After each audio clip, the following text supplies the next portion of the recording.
ایسے نہیں ہے. اللہ تعالیٰ کیا فرما رہے ہیں کہ تم یہ ڈیسائیڈ کرنے کے لیے تمہارے اپنے اعمال کو جسٹیفائی نہیں کرو, کتابوں کو دیکھو جو اللہ کی طرف سے نازل بھی ہے, اس سے تمہیں پتہ چلے گا کہ کون سا کام کرنا چاہیے اور کون سا نہیں کرنا چاہیے, کون سا کام اللہ تعالیٰ کو پسند ہے اور کون سا کام پسند نہیں ہے. ایک دم لاجیکل اس کے اندر ساری دلیلیں دی جاتی ہیں کہ ان کے نزدیک اصل میں مذہب کیا ہے, ابراہیم علیہ السلام اسی مذہب کے اوپر تھے, حالانکہ ابراہیم علیہ السلام اس پہ تھے ہی نہیں.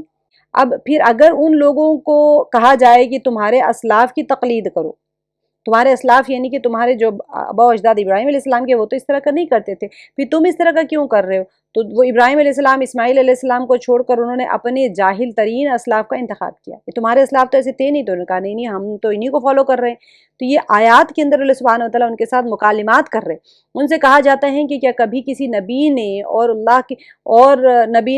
اللہ کی طرف سے آئی ہوئی کسی کتاب نے بھی یہ تعلیم دی ہے کہ اللہ کے ساتھ میں دوسروں کی بھی عبادت کرو, دوسروں کو بھی شریک کرو, اس کو بھی مستحق عبادت ہے. تو یہ عیسائیوں کے اس فعل کو دلیل میں پیش کرتے ہیں کہ انہوں نے عیسیٰ ابن مریم کو ابن اللہ مانا اور ان کی پرستش کی, حالانکہ سوال یہ نہ تھا کہ کسی نبی کی امت نے شرک کیا ہے یا نہیں کیا ہے, بلکہ یہ تھا کہ خود کسی نبی نے شرک کی تعلیم دی ہے. عیسیٰ ابن مریم علیہ السلام نے کب کہا تھا کہ میں خدا کا بیٹا ہوں اور تم میری عبادت کرو؟ ان کی اپنی تعلیم تو وہی تھی جو دنیا کے ہر نبی نے دی ہے کہ میرا رب بھی اللہ ہے اور تمہارا رب بھی, اسی کی تم عبادت کرو. محمد صلی اللہ علیہ وسلم کی رسالت تسلیم کرنے میں ان کا ایک بڑا تعامل ہے. تو اس بنا پر ان کے پاس کیوں اچھا اتنی بہترین آپ کانٹروورسی دیکھیں گے, اللہ سبحانہ وتعالیٰ کیا زبردست اس کے اندر جواب دیتے کہ وہ پوچھتے تھے آپ کے پاس مال ہے, نہ دولت ہے, نہ ریاست ہے, نہیں کچھ بھی نہیں ہے, تو پھر ہم آپ کو نبی کیسے مانے؟ اللہ تعالیٰ کو نبی بنا کر بھیجنا ہوتا تو ایسے ہی بھیج دیتے. آیات کے اندر دیکھیں گے اگر اللہ ہمارے ہاں کسی کو نبی بنانا چاہتا تو ہمارے دونوں شہروں مکہ طائف کے بڑے آدمیوں میں سے کسی کو بناتا. اسی بنا پر فرعون نے بھی حضرت موسیٰ علیہ السلام کو حقیر جانا تھا اور کہا تھا کہ آسمان کا بادشاہ اگر مجھ زمین کے بادشاہ کے پاس کوئی ایلچی بھیجتا تو اسے سونے کے کنگن پہنا کر بھیجتا. یعنی کہ اگر بھیا آپ تو کہہ رہے ہیں کہ اللہ تعالیٰ آسمانوں کے زمین اور آسمان کے بادشاہ ہیں, تو میرے پاس آپ کو بھیجا ہے موسیٰ علیہ السلام کے ساتھ کانورزیشن جو ہے آپ کو آئے گا اس سورے کے اندر. تو وہ یہی پوچھتا ہے کہ اگر تم کو بنا کے بھیجے تو وہ ہاتھوں میں سونے کے کنگن چاہیے ہوتے تھے, فرشتے تمہارے اطراف میں صف باندھ کے کھڑے ہونے چاہیے تھے, فوج کی فوج ہونی چاہیے تھی, یہ فقیر کہاں سے آ کھڑا ہوا؟ موسیٰ علیہ السلام کو کہتے تھے. تو فضیلت مجھے حاصل ہے کہ مصر کی بادشاہی میری ہے اور دریائے نیل کی نہریں میری ماتحتی میں چل رہی ہیں. یہ شخص میرے مقابلے میں کیا حیثیت رکھتا ہے کہ یہ نہ مال رکھتا ہے نہ اقتدار رکھتا ہے. تو اللہ سبحانہ وتعالیٰ اسی طرح کفار کی ایک جاہلانہ بات پر تنقید کرنے اور اس کے نہایت معقول اور دلیلوں کے ساتھ جوابات دے رہے ہیں. اس کے بعد میں آخر میں صاف صاف کہا گیا ہے کہ نہ اللہ تعالیٰ کو کوئی اولاد ہے, نہ آسمان اور زمین کی اللہ الگ الگ ہیں. یہ نہیں کہ آسمان کا ایک رب ہے زمین کا ایک رب ہے, نہ اللہ کے پاس کوئی ایسا شفیع ہے جو جان بوجھ کر گمراہی اختیار کرنے والوں کے اس کی سزا سے بچا سکے. یعنی کہ تم جو گمراہی کر رہے ہو, ایسا نہیں کہ اللہ تعالیٰ کے پاس تمہارا کوئی سفارشی اور تمہیں اللہ سے بچا لے گا. اللہ کی ذات اس سے منزہ ہے کہ کوئی اس کی اولاد ہو. وہی اکیلا ساری کائنات کا رب ہے, باقی سب اس کے بندے ہیں. نہ کہ اس کے ساتھ کوئی خدائی صفات اور اختیارات ہیں, اس میں کوئی اللہ تعالیٰ کے اختیارات میں کوئی شریک ہے, نہ اللہ کے خدائی میں کوئی شریک ہے. اور شفاعت اس کے پاس صرف وہی کر سکتے ہیں جو خود حق پرست ہوں اور انہی کے لیے کر سکتے ہیں جنہوں نے دنیا میں حق پرستی اختیار کی ہو. یہ پورے کا پورا سورے کا آپ یہ پس منظر تھا. اس کے اندر آپ دیکھیں گے اتنے بیوٹیفلی اللہ سبحانہ وتعالیٰ آیات کو ایسے تسلسل کے ساتھ لے کے جاتے ہیں کہ توحید کے اوپر ہی پورے کا پورا توحید. اور سب سے اہم امپورٹنٹ اس کے اندر جو ٹاپک چلے گا وہ نبی صلی اللہ علیہ وسلم کی نبوت سے یہ انکار کرتے تھے, تو اس کی زبردست طریقے سے دلیلیں پیش کی جاتی ہیں کہ آپ کو نبی کیوں بنا کر بھیجا گیا. تو اس کی دلیلیں موسیٰ علیہ السلام کا واقعہ کے ذریعے سے اور ساری چیزیں اور ان کے جو مشرکانہ انداز ہوتے تھے نا شرک کے, اس کی زبردست آپ لوگ دلیلیں دیکھیں گے. چلیے اعوذ باللہ من الشیطان الرجیم, بسم اللہ الرحمن الرحیم. حامیم والکتاب المبین, قسم ہے اس واضح کتاب کی. انا جعلناہ قرآنا عربیا لعلہم تعقلون. پیچھے ہم نے دیکھ لیا تھا کہ قرآن عربیا غیر عوج, کے اس کے اندر کوئی کجی نہیں ہے. اب یہاں پر اللہ تعالیٰ نے فرما دیا کہ ہم نے اس کو عربی زبان کا قرآن بنایا ہے کہ تم سمجھ لو, جو دنیا کی فصیح ترین زبان ہے. دوسرے اس کی اولین مخاطب بھی عرب تھے, کیونکہ ابھی نہیں کو بتانا تھا تو ان کی زبان ہی عربی ہے. اگر عجمی آ جاتی, ہم نے پیچھے سورہ میں بھی پڑھ لیا تھا, اگر عجمی زبان میں آتی تو یہ کہتے کہ تو ہمیں سمجھ ہی نہیں آتی. تو عربی زبان میں نازل فرمایا۔ وَإِنَّهُ فِي أُمِّ الْكِتَابِ لَدَيْنَا لَعَلِيٌّ حَكِيمٌ، یقیناً یہ لوح محفوظ میں ہے۔ وَإِنَّهُ فِي أُمِّ الْكِتَابِ لَدَيْنَا لَعَلِيٌّ حَكِيمٌ، لوح محفوظ میں اور ہمارے نزدیک بلند مرتبہ حکمت والی کتاب ہے۔ دیکھیے اس میں قرآن کریم کی اس عظمت اور شرف کا بیان ہے جو ملأ الاعلیٰ میں اسے حاصل ہے۔ اللہ تعالیٰ کے پاس میں آسمانوں میں بلند درجوں میں اس قرآن پاک کو کیا درجہ حاصل ہے، تاکہ اہل زمین بھی اس کے شرف اور عظمت کو ملحوظ رکھتے ہوئے اس کو قرار واقع اہمیت دے۔ اب دیکھیے آپ کے ہاتھ میں قرآن پاک ہے، آپ پڑھ رہے ہیں، اس کی عظمت کتنی زیادہ، ہمیں کیا ہوتا ہے کہ تھوڑی چیزوں کی اہمیت بار بار بولنے سے ختم بھی ہو جاتی ہے۔ قرآن پاک کا درجہ اہمیت ہمیں پتہ ہی کوئی نہیں۔ آج ہم بیٹھ کے سن رہے ہیں، یہ کلام ایسا کلام ہے جو اتنا بلند ہے، لعلی حکیم، کہ وہ بلند مرتبہ اور حکمت والی کتاب ہے، ٹھیک ہے۔ تو اب اس یہاں دنیا میں اتاری گئی ام الکتاب سے مراد لوح محفوظ میں ہے۔ وَإِنَّهُ فِي ام الکتاب، لوح محفوظ میں ہے اور بہت ہی بلند مرتبہ اور حکمت والی ہے۔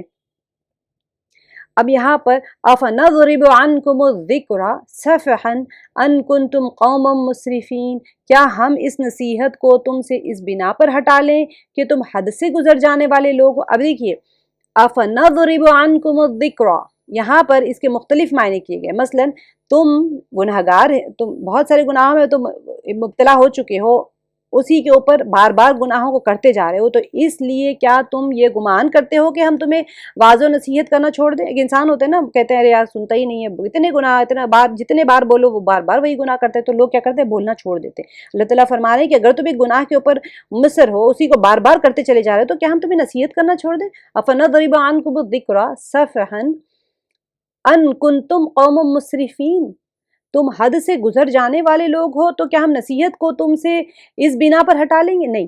اور دوسری وجہ کیا بتائے، دوسری تفسیر، یا تمہارے کفر اور اسراف پر ہم تمہیں کچھ نہ کہیں گے اور تم سے درگزر کر لیں گے۔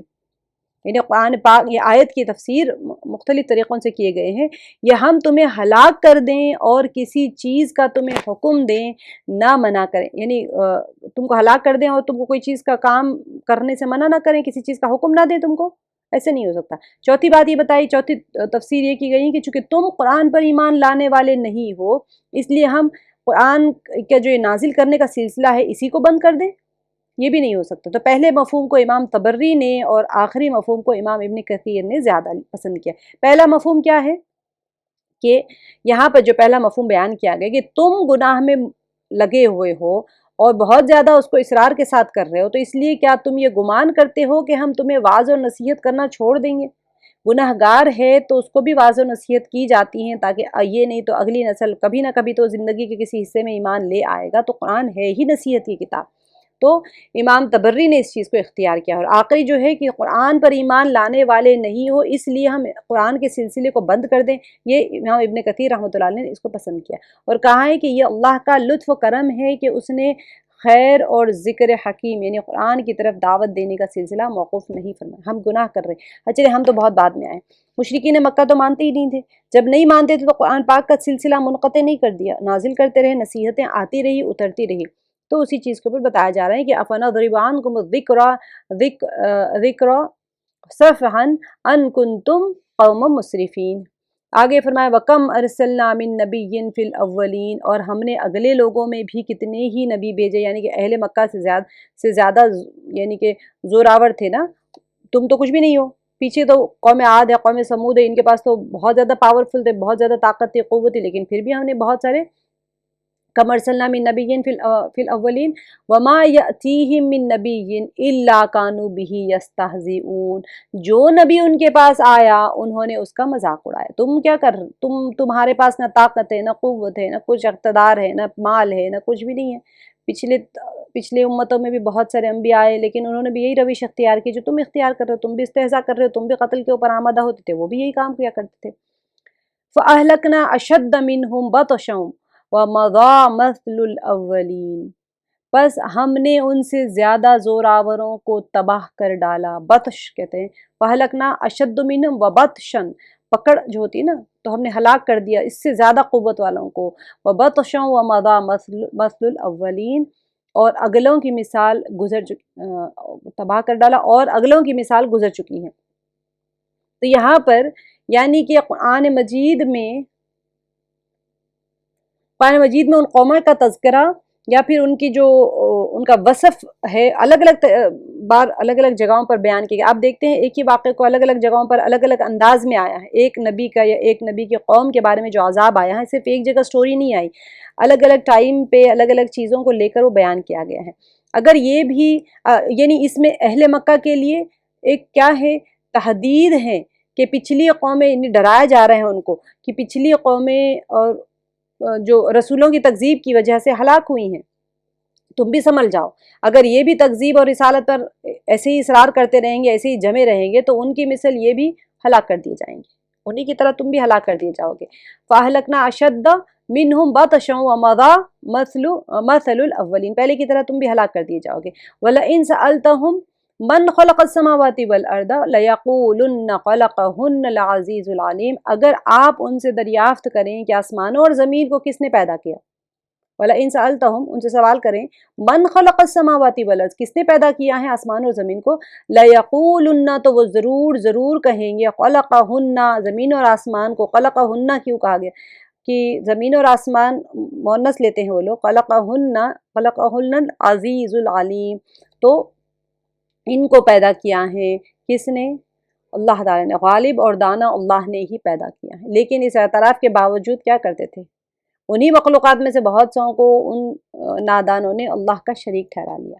اللہ نے آسمان اور زمین کو پیدا کیا لیکن پتھر کو، مورتی کو، ہر چیز کو اللہ کا شریک بنا لیا۔ تو اس میں سے ان کے جرم کی شناعت اور قباحت کا بھی بیان ہے، اور ان کی سفاہت اور جہالت کا اظہار ہے کہ کتنے بے وقوف ہو، سفیہ ہو، عقل نہیں ہو تمہارے اندر کہ اللہ تعالیٰ زمین اور آسمان کو پیدا کیا، تم وہ اس کی اشیاء میں سے ہی کسی کو اللہ کا شریک بنا لیا۔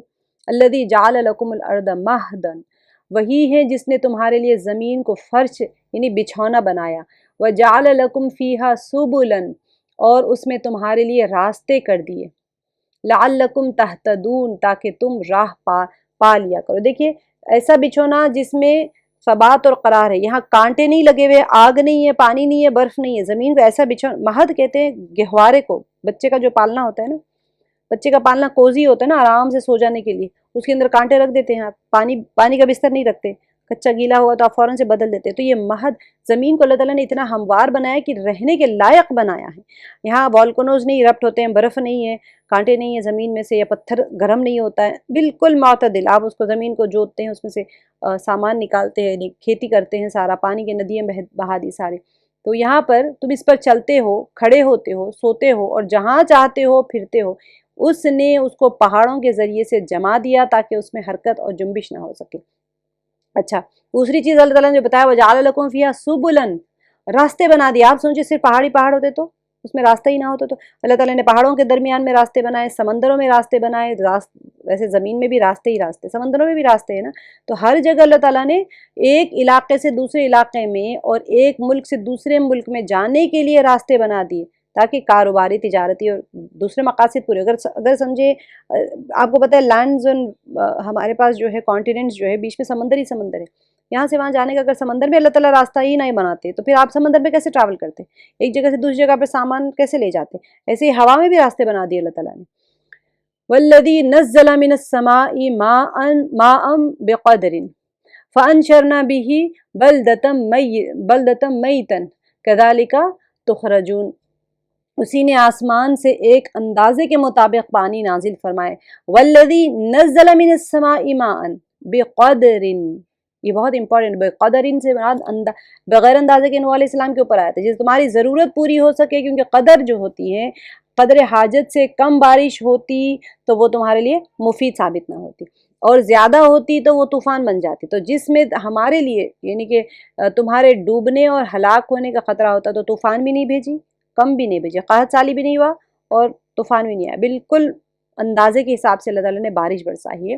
پھر فَأَنشَرْنَا بِهِ بَلْدَةً مَيْتًا، بس ہم نے اس سے مردہ شہر کو زندہ کر دیا، یعنی جس طرح بارش سے مردہ زمین شاداب ہو جاتی ہے، اسی طرح قیامت والے دن اللہ سبحانہ و تعالیٰ تمہیں بھی زندہ کر کے قبروں سے نکال دے گا۔ کذالک تخرجون، اسی طرح تم نکالے جاؤ گے. تو جیسے جیسے کوپلے پھوٹ کے زمین سے اٹھ جاتا ہے، ایسے ہی انسان مرنے کے بعد میں قبروں سے نکل آئے گا.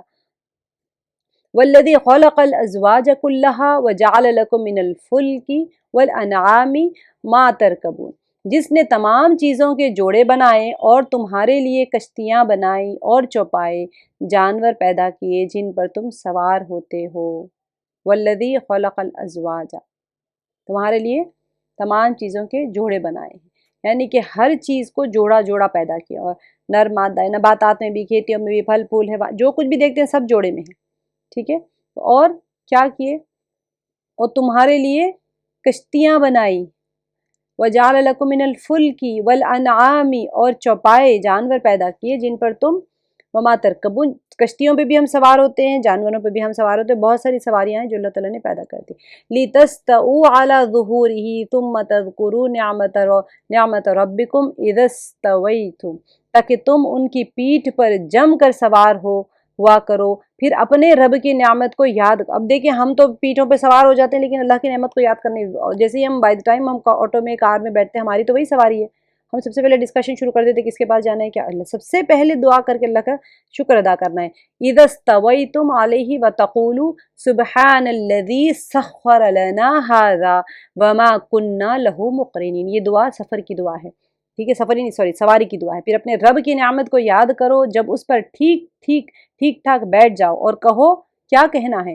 سبحان الذی، پاک ہے اس کی، پاک ذات ہیں اس کی، الذی سخر لنا، جس نے اسے ہمارے لیے ہمارے بس میں کر دیا، یعنی مسخر کر دیا ہمارے لیے، آپ کی کنٹرول میں کر دیا نا. سخر لنا ھذا وما کننا، حالانکہ ہمیں اسے قابو کرنے کی طاقت نہ تھی. وما کننا، اور نہ تھی ہمیں، لہو اس کے لیے، مقرنین قوت، اس کو کنٹرول کرنے کی ہمارے اندر طاقت، قابو کرنے کی ہمارے اندر طاقت نہیں تھی. تو آپ کار ہے، بریکس، ایکسیلیٹر، ساری چیزیں آپ کے کنٹرول میں ہیں نا. اونٹ گھوڑے چھوڑ دیں، آپ جس سواری میں بیٹھ رہے ہیں، بائک ہے تو اس کو سب کنٹرول میں رکھا ہے. بریک فیل ہو جائے، اللہ نہ کرے کچھ ہو جائے تو اسی لیے ہم اللہ کی تعریف بیان کریں. سبحان الذی سخر لنا، مسخر کر دیا اس زمین، اس سواری کو ہمارے لیے. ھذا سخر لنا ھذا وما کننا لہو، اس کے لیے ہمارے اندر کچھ بھی نہیں تھا. مقرنین، اس کو قابو اور کنٹرول کرنے کی کوئی طاقت ہمارے اندر نہیں تھی. وَإِنَّا إِلَىٰ رَبِّنَا لَمُنْقَلِبُونَ، اور بالیقین، وَإِنَّا، اور بے شک ہم، إِلَىٰ رَبِّنَا، ہمارے رب کی طرف، لَمُنْقَلِبُونَ، اس کی طرف ہم اپنے رب کی طرف لوٹ کر جانے والے ہیں. ٹھیک ہے. نبی کریم صلی اللہ علیہ وسلم جب سواری پر سوار ہوتے تو 3 مرتبہ اللہ اکبر کہتے اور سبحان الذی سے لمنقلبون تک آیت پڑھتے. اس کے علاوہ خیر و عافیت کی دعا مانگتے جو دعاؤں کی کتابوں میں لکھ لی جائے. وَجَعَلُوا لَهُ مِنْ عِبَادِهِ جُزْءًا، اور انہوں نے اللہ کے بعض بندوں کو اس کا جز ٹھہرا دیا. ان الانسان لکفور، دیکھیے کیسے ٹھہرا دیا. عباد جو ہے نا، وجعلوا له من عباده، عباد سے مراد فرشتے اور جزون سے مراد بیٹیاں، یعنی فرشتے. اب فرشتوں کو بھی اللہ کا شریک ٹھہرا لیا اور ان کو بیٹیاں بھی مان لیا، جن کو مشرکین اللہ کی بیٹیاں قرار دے کر ان کی عبادت کرتے تھے. اب یوں وہ مخلوق کو اللہ کا شریک اور اس کا جز مانتے تھے. اللہ کا شریک کیسے ہو سکتا ہے؟ اللہ کا جز ماننا. ایک تو دیکھیے بت لکڑی کو کہنا کہ یہ بھی رب، ٹھیک ہے، اللہ کا جز کیسے مان سکتے ہیں؟ حالانکہ وہ ان چیزوں سے پاک ہے، اللہ تعالیٰ کا تو کوئی جز نہیں. بعض نے جز سے یہاں پر نظر و نیاز کے طور پر نکالے جانے والے وہ جانور مراد لیے ہیں جن کا ایک حصہ مشرکین اللہ کے نام پر اور ایک حصہ بتوں کے نام پر نکالا کرتے تھے، جس کا ذکر سورہ نام میں آئے گا انشاءاللہ. نظر و نیاز میں قربانی دینے کے بعد میں کہتے تھے یہ اللہ کا حصہ، یہ ہمارے بت کا حصہ. تو یہ شرک ہے، شریک کرنا ہے. ان الانسان، کہ بے شک انسان، یقیناً انسان، کھلا ناشکرا ہے. لکفور مبین، یہ پیچھے کی ساری نعمتیں بیان کرنے کے بعد میں کہاں سے نعمتیں چلی آ رہی ہیں؟ وَلَئِن سَأَلْتَهُم مَّن خَلَقَ، آیت نمبر 9 سے 10 11 12 13 14، یہ تو خیر تعریف. اس کے بعد میں اللہ تعالیٰ نے کہہ دیا کہ انسان تو بڑا ناشکرا ہے، کھلا ناشکرا. اتنی نعمتیں دی، سارا کچھ دیا، زمین بنایا، زمین کے اندر راستے بنائے، مردہ زمین کو زندہ کیا، پانی برسایا، تمہارے لیے تو رہنے کے ٹھکانے بنائے، سارا کچھ کیا، تم میرے ہی ساتھ شریک کر رہے ہو. ام اتخذ مما یخلق بنات واصفاکم بالبنین، کیا اللہ تعالیٰ نے اپنی مخلوق میں سے بیٹیاں تو خود رکھ لی اور تمہیں بیٹوں سے نوازا ہے. دیکھیں اس میں ان کی جہالت اور سفاہت کا بیان ہے جو انہوں نے اللہ کے لیے اولاد بھی ٹھہرائی ہوئی ہے جسے یہ خود ناپسند کرتے ہیں۔ حالانکہ اللہ کی اولاد ہوتی تو کیا ایسا ہی ہوتا کہ خود تو اس کی لڑکیاں ہوتی اور تمہیں وہ لڑکوں سے نواز۔ دیکھیے لڑکیاں کمزور ہوتی ہیں نا، تو اللہ تعالیٰ فرما رہے ہیں ام اتخذ مما یخلق بنات واصفاکم بالبنین، تم اپنے لیے تو لڑکیوں کو پسند ہو، کیا اللہ تعالیٰ نے اپنی مخلوق میں سے بیٹیاں تو خود رکھ لی ہیں اور تمہیں بیٹوں سے نوازا ہے۔ وَإِذَا بُشِّرَ أَحَدُهُمْ بِمَا ضَرَبَ لِلرَّحْمَنِ مَثَلًا ظَلَّ وَجْهُهُ مُسْوَدًّا وَهُوَ كَظِيمٌ، حالانکہ ان میں سے کسی کو جب اس چیز کی خبر دی جائے جس کی مثال اس نے اللہ رحمان کے لیے بیان کی، وَإِذَا بُشِّرَ انہیں خوشخبری دی جائے، أَحَدُهُمْ ان میں سے کسی ایک کو، بِمَا ضَرَبَ اس چیز کے بارے میں بیان کی جائے جو ضرب للرحمانی مثلاً جو اس نے بنا لیا ہے اللہ کے لیے مثال، یعنی کہ اللہ کے لیے بیٹیاں تجویز کر کے رکھی ہیں، تو اس کو بھی ایسے ہی اس کی خوشخبری دی جائے گی تمہیں بھی بیٹی ہوئی ہیں، تو کیا ہو جائے گا؟ ظل وجہہ، تو اس کا چہرہ سیاہ پڑ جاتا ہے، کیونکہ اس کو بیٹی پسند نہیں ہے تو اس کا چہرہ سیاہ پڑ جاتا ہے۔ مسودہ وہو قدیم، اور رحمان کے لیے بیان کی ہے تو اس کا چہرہ سیاہ پڑ جاتا ہے اور وہ غمگین ہو جاتا ہے، وہو قدیم، وہ غمگین ہو جاتا ہے۔ کیا اللہ کی اولاد لڑکیاں ہیں جو زیورات میں پلی اور جھگڑے میں اپنی بات واضح نہ کر سکے؟ او من ینشأ، یعنی اس کے پلی بڑی ہو، فی الحلیتی، زیورات میں، وہ فی الخصام غیر مبین، اور وہ اپنی بات واضح نہ کر سکے، یعنی جھگڑے میں اپنی بات واضح نہ کر سکے۔ ینشأ، نشأن سے ہے بمانے تربیت اور نشوونما پائے۔ عورتوں کی دو صفات کا تذکرہ بطور خاص یہاں پر اللہ تعالیٰ نے ذکر کیا ہے، ٹھیک ہے۔ سب سے پہلے تو یہ ہے کہ ان کی تربیت اور نشوونما زیورات اور زینت میں ہوتی ہیں۔ آپ سب لوگ پسند کرتے ہیں، بچیاں ہوتی ہیں جو لیڈیز ہوتی ہیں، یعنی شعور کی آنکھیں کھولتے ہی ان کی توجہ کس چیز کی طرف جاتی ہے؟ خوبصورتی، حسن، جمال، اپنے آپ کو ذرا ڈیکوریٹ کر لینا، اچھے تیار ہو جانا، یہ ساری چیزوں کی طرف جاتی ہے۔ اب مقصد اس وضاحت سے کیا ہے؟ جن کی حالت یہ ہے کہ وہ تو اپنے ذاتی معاملات کے درست کرنے کی بھی استعداد اور صلاحیت نہیں رکھتی، یعنی وہ یہ نہیں سوچتی کہ میری خوبصورتی کے لیے میرا حسن کافی ہے، میں ڈیکوریٹ کیوں کروں اپنے آپ کو۔ تو اگر دوسری بات یہ ہے کہ اگر کسی سے بحث و تکرار ہو تو وہ اپنی بات بھی صحیح طریقے سے، یعنی فطری حجاب کی وجہ سے واضح نہیں کر سکتی، نہ فریق مخالف کے دلائل کو توڑ ہی سکتی ہے، توڑ ہی کر اس کا اگر کسی نے دلیل دے دی تو اس کا توڑ نہیں کر سکتی ہے۔ یہ عورت کی وہ دو فطری کمزوریاں ہیں جن کی بنا پر مرد حضرات عورتوں پر ایک گنا فضیلت رکھتے ہیں۔ مرد کے پاس میں دلیلیں بھی ہوتی ہیں، وہ قوت میں، شجاعت میں بڑے دلیر ہوتے ہیں، بڑے سب کچھ ہوتے ہیں، عورتیں یہ چیز دونوں چیزوں میں کمزور ہوتی ہیں، نہ تو وہ اس کے اندر کوئی شجاعت ہے، نہ دلیری ہے، نہ قوت ہے، چلیں فزیکلی بھی وہ ویک ہے اور مینٹلی بھی وہ ویک ہے۔ مینٹلی ویک سے مراد یہ ہے کہ اگر کوئی بحث کا مدعا ہو تو وہ اپنے آپ کو، اگر کوئی سمجھے دو لوگوں میں بحث ہو گئی تو وہ اپنے آپ کا پوائنٹ بھی وہاں پر کلیئر نہیں کر پاتی ہیں، اپنے آپ کا دلیل بھی نہیں رکھ پاتی ہیں، تو یہ دو چیزیں کمزوری ہے عورت کی۔ وَجَعَلُوا الْمَلَائِكَةَ الَّذِينَ هُمْ عِبَادُ الرَّحْمَنِ، یہ دو کمزوریوں کے ساتھ تم کہتے ہو کہ اللہ کی شریک ہے، اللہ کا جز ہے، تو مطلب یہ ہے کہ تم کمزوری کی نسبت اللہ کی طرف کر رہے ہو۔ تو دو چیزیں بتا دی اللہ تعالیٰ نے، اور انہوں نے فرشتوں کی جو رحمان کی عبادت گزارے عورتیں قرار دے لیا۔ دوسرا اللہ تعالیٰ فرما رہے ہیں کہ وَجَعَلُوا الْمَلَائِكَةَ الَّذِينَ هُمْ عِبَادُ الرَّحْمَنِ، جو اللہ تعالیٰ کی بندے عبادت کرتے ہیں، اناثًا، تو ان کو کیا کر لیا؟ عورتیں قرار دے لیا۔ فرشتوں کا تو کوئی جینڈر نہیں ہوتا، عورتیں ہیں، مرد ہیں، تمہیں کیا پتا، وہ تو بڑے پاورفل ہے، تم نے کہہ دیا کہ وہ بھی عورتیں ہیں۔ اشہدوا خلقہم، تو اللہ تعالیٰ نے یہاں پر فرما دیا کیا ان کی پیدائش کے موقع پر یہ موجود تھے؟ ستکتب شہادتہم ویسألون، ان کی یہ گواہی لکھ لی جائے گی۔ ستکتب لکھ لی جائے گی، مجھول کا صیغہ، تو یہ ان کی ان قریب کی معنی میں آتا ہے، تو ان قریب ان کی یہ گواہی لکھ لی جائے گی۔ شہادتہم، ان کی گواہی، ستکتب لکھ لی جائے گی، شہادتہم، ان کی یہ گواہی، ویسألون، اور وہ ان کی باز پرس کی جائے گی، وہ سوال کیے جائیں گے، یعنی جزا کے لیے، کیونکہ فرشتوں کے بنات اللہ ہونے کی کوئی دلیل ان کے پاس نہیں ہوگی۔ کیسے انہوں نے جو کہہ دیا دلیل ہے تمہارے پاس؟ کیا ان کی پیدائش کے وقت میں تم تھے وہاں پر؟ پیدائش کے موقع پر یہ موجود تھے کہ اللہ تعالیٰ خود ایسے سوچے کتنا سوال ہو رہا ہے اللہ تعالیٰ کا، اور کتنے غصے کا سوال ہوگا یہ۔ وَقَالُوا لَوْ شَاءَ الرَّحْمَنُ مَا عَبَدْنَاهُمْ، اور کہتے ہیں اگر اللہ چاہتا تو ہم ان کی عبادت نہ کرتے۔ اب یہ سارا ہونے کے بعد میں جواب کیا دے رہے ہیں؟ اگر اللہ چاہتا تو ہم ان کی عبادت ہی نہ کرتے۔